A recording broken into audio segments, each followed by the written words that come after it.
Hello, Dean Bob Wingle's back again, and today I'm going to review another film. Now, you may notice, if it's worked, that I have editing software. I actually have some. See, I was there 2 minutes ago, I'm here. And now I'm back. So, hopefully it works. If it doesn't work, then this whole thing will look silly. You will just see me moving from here to here. But hey, anyway, hopefully it works, because when I was doing this, it was taking me like 20 attempts just to get one video, because it was just me in front of camera, talking to the camera, and I would make mistakes, and then I'd have to stop because it would run too long or it would just look silly, so I had to stop it. And so I thought, I'll try and get software, and I found a free piece of software now because I don't have any money to buy one, so hopefully it works. Maybe it doesn't, I'll try it out. If it does, fantastic. Anyway, the film I'm going to review today is the 1975 film that most people at least have heard of, and if you've got me on Facebook, you'll have seen me talking about it yesterday. First of all, I watched a film called 12 Monkeys with Brad Pitt and Bruce Willis, and Brad Pitt, and then I put on another film to do with a mental ward, and this film is 10 times better. So I decided to review the second film, not the first film. The people who got me on Facebook and know what I'm talking about. This film is One That Flew Over the Cuckoo's Nest. As you can see, this film features Jack Nicholson. He is McMurphy, and well, he's just being transferred. This film starts off with him being transferred from normal prison, state prison, work prison as it's known as, to the mental wards.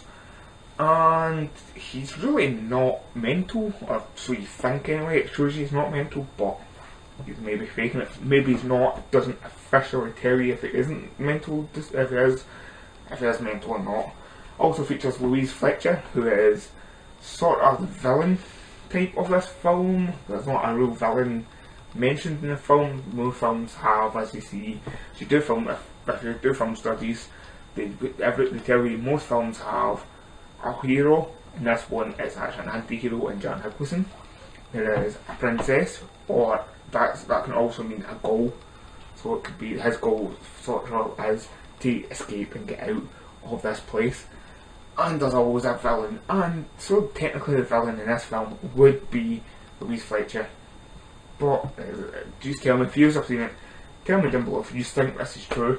You may think different from me anyway. Also in it is Brandon Dwarf, Danny DeVito, who, when I was watching the film, I DBM'd the film, and it came up and said Danny DeVito. No, Danny DeVito's not in this film. Yeah, and then I seen him walking. I seen a long shot. It was a long shot of Danny DeVito walking towards the camera, and yeah, it's Danny DeVito. He's very young in this film though, I have to say. It does take a minute to realise who he is. There's also another famous face, but this is according to the cover anyway, this is his first film. This is Christopher Lloyd. Now most people know this name. This name is a household name now. He was Doc and Back to the Future. So most people know Christopher Lloyd's name, but back then nobody actually did.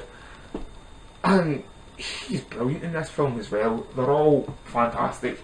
Anyway, Murphy is in this state psychic ward place, and he's the only one there who is not actual mental or whatever. It doesn't actually tell you officially. And the rest of them have all got things wrong with them, and he makes friends with them all. Well, the ones who can actually communicate, he makes friends with them. And one who is the Chief, that's his name. His name is Chief, you never find out his real name. This man he's a really tall Indian man, Native American man, and a lot of people slag him off because he doesn't speak. People say he's deaf and dumb, but halfway through the film you find out he can talk. Spoiler alert. You find out he can actually talk. So him and Jack Nicholson, McMurphy, become sort of best friends and decide to try and escape together. And one thing leads to another, and I can't say any more because that will ruin the film. Now, the best bit of the film, I have to say, is the end act. Act 3 is probably the best ending, as Jack Nicholson and the Chief is going to try and escape. Personally, that is the best bit of the film, I can't tell you much about it because that will ruin the film, just in case you haven't seen it. Most people, like me, this was my first time watching it, and somebody told me I wouldn't have watched it because I'd been wasting it. But anyway, check it out. The end scene is heartbreaking and heart-stopping. You don't know what's going to happen. You just don't know if he is going to escape, if something else is going to happen, if something else, what's going to happen here. You're so on edge. I was actually quite late watching this. I put it on at like 2 o'clock, so an hour in. The film's 2 hours long, and an hour in, I was actually going to pause it and watch the rest of it this morning. And well, I got to an hour, and it got really good after an hour. The first hour is good in parts. Some parts are slow, some parts are really good. But see, as soon as it reaches an hour mark, the film blows up and it becomes probably the best, probably a brilliant film. No one that won so many Oscars. Yeah, so really I would check this film out. Jack Nicholson is fantastic, but when I first seen this film, I'd heard of it. Obviously, it's a famous film, and I heard it was about a mental institution. And so when I heard Jack Nicholson, I thought, oh, Jack Nicholson just going to play Jack Nicholson in it like he normally does, like such as Batman, the first Batman film that Michael Keaton in. When he plays the Joker, when he's Jack before he turns into Joker, he's acting when he plays Jack. When he turns into a Joker, though, on the other hand, when he turns into Joker, he's not acting, he's just playing Jack Nicholson. So I thought, right, mental institution, he played a mental character in Batman, he plays a mental character, well, not a mental character, but a mental deranged character in a lot of his films. So I thought, this film's just going to be the same. And I was wrong. Surprisingly wrong, and thankfully wrong, because it was fantastic. He was brilliant. He did actually act. I would say this is probably his best role, his best acting role anyway. Maybe you may disagree. Again, leave a little comment. Tell me what you think Jack Nicholson's best role is. I like this one or his Joker role. Personally, that's my 2 favourite Jack Nicholson roles. And the rest of them, the rest of the cast in it was amazing. Christopher Lloyd is amazing. Saying this is his first film, and the cover does say, people should have just known that Christopher Lloyd was going to explode and become this great actor and play such a great role as the Doc. Because the Doc in Back to the Future is sort of mentally deranged, and so is Christopher Lloyd's character in this, since he is in a mental institution and he is actually mentally deranged. Louise Fletcher as Nurse Ratchet was, wow, Nurse Ratchet, what a character, what a piece of writing. Somebody who's sat down and wrote this character, and really, I think it's all, the character's written perfectly, but if Louise Fletcher hadn't played it, the role way she played it with the facial expressions, it was all played with small words and small facial expressions, where you actually get a little bit of fear of this woman, because she is such a powerful force on screen.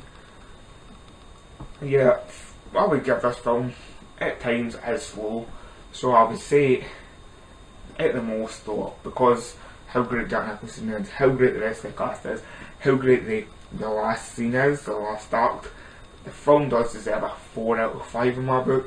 Some people don't actually agree in ranking films, but I do. I like ranking films in that order, and well, this film I say would deserve straight away a 4. And if you haven't seen it, so even if you might have been in the same boat as me, you may think, oh, you've heard of it, Jack Nicholson, go watch it. Fantastic. Jack Nicholson is amazing in it. Go check them out.